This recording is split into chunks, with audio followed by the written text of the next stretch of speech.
Dear 2023. So for the past 2 weeks now, I've been looking back at the last 11 months, and I'm sure I'm definitely not the only person who's done this.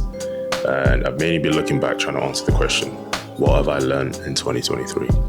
So here are 3 important things that I've learned this year. But before we get into that, can we just deep how quickly this year's gone by, or is that just me? Point number 1, God loves me more than I think. Now I say this because going into this year in the first place, my aim was to try and get closer in my faith. And to get closer in that aspect is to understand the level of the love God has for you. But I feel like as Christians, we can easily go about saying that I love God. We can say it all day, every single day. But I feel like our love for God is very limited unless we understand how much He actually loves us. Now I'm going to use this as an example. So a few months back, I had a dream, and in that dream, I was in the bathroom, and I was just about to take a shower, and in the bathroom had a TV, and I remember putting on music. But as soon as I got into the bathroom, the whole thing changed. It kind of felt as if someone hacked into the TV, in a sense, you know how we see in movies. And as soon as they hacked in, straight away, the first question that came up was, do you love me? And in the dream, I just knew exactly what that meant, and I knew it was God speaking to me. And from there, it moved on to saying, because I loved you before you were born. And then it just kept on coming up, and then in a sense, it felt like God giving me many different reasons, multiple different reasons as to why He loves me. And I remember waking up so overwhelmed, and I was just straight away thinking, okay, what does it mean to actually love God? And, you know, in that aspect. For me to really get into that and actually understand it more, I feel like I need to get into the Word and understand how much God actually loves me. Obviously, one of my favorite scriptures that I've come across, which really shows good characteristics we as Christians need to have, but also shows the characteristics that God actually has towards us, is Colossians 3, verse 12 to 14. And it says, since God chose you to be the holy people He loves, you must clothe yourself with tender-hearted mercy, kindness, humility, gentleness, and patience.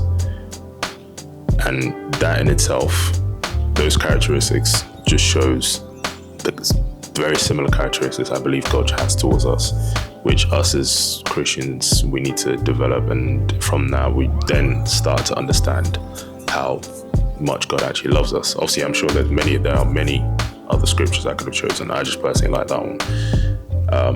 So all I can say is, at least the work that God has started within me in January, I know that He will finish that in His due time. And that's why I've made this the number 1 point that I've learned this year. Point number 2, learn to live in the moment. Yes, that sounds very generic and very cliche, because I know a lot of people tend to say that, but I say it because I struggled with overthinking. And it felt very, very enhanced so far this year, to the point that I felt so overwhelmed with it that I personally couldn't even think my own thoughts at times. And I say this because this quote I'm about to tell you really explains why I'm linking this to overthinking. And the quote says, fear keeps us focused on the past or worried about the future. Which I think is perfect, because that just gives us a broad understanding of what overthinking is. Because we're constantly thinking about what could have been and what should be or what can be, instead of us actually thinking what is. So staying in the today. And obviously as Christians, in the Bible, it literally says God doesn't give us a spirit of fear.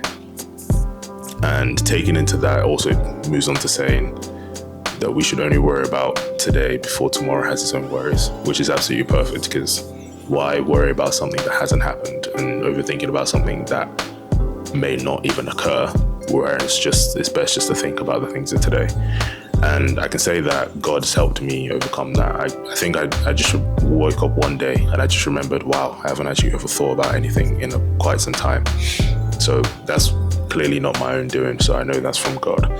So I can say that trying to live in the present and think logically and being where I am today and how I am today is because I've, in a sense, switched that mindset of trying to worry about something that hasn't happened, and we'll worry about something that had happened when it's already gone. There's no point thinking about that.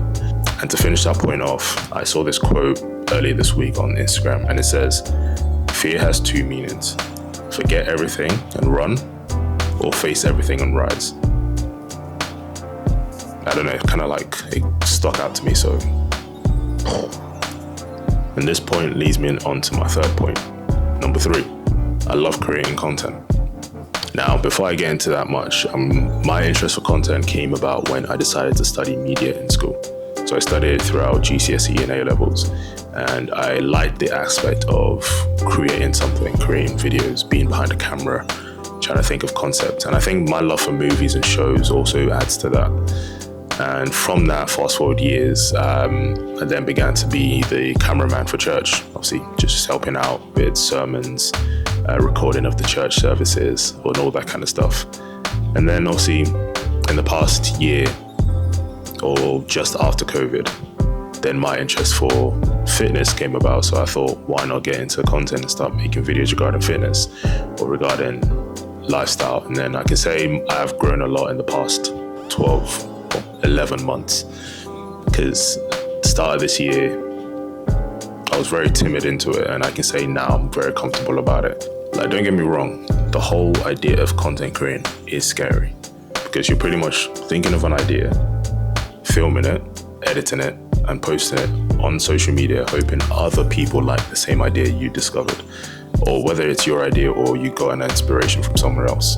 But it's the same aspect. It is quite terrifying, I'm not even gonna lie. But at the same time, I think doing it this past 11 months properly has really helped build my own self-confidence, and in a sense overcoming my fear of putting myself out there. Because someone like me who's an introvert, it's not that easy to, in a sense, put yourself out there, especially on such a big platform. And obviously, as soon as I bought the camera that I'm currently using, I don't know, my mind kind of expanded. Then I got to actually start thinking of different concepts and researching, getting inspiration from everywhere, trying to see how best I can improve my craft. So I guess this is me starting off a journey that I hope would last a lifetime, and hopefully you guys tend to like what I share. So I guess to finish off, 2023 has been a great year for me. There's been ups and downs, but I'm here and we've made it. So I thank God for that aspect. And I hope and I pray 2024 is even better for each and every single one of you who are watching. So thank you.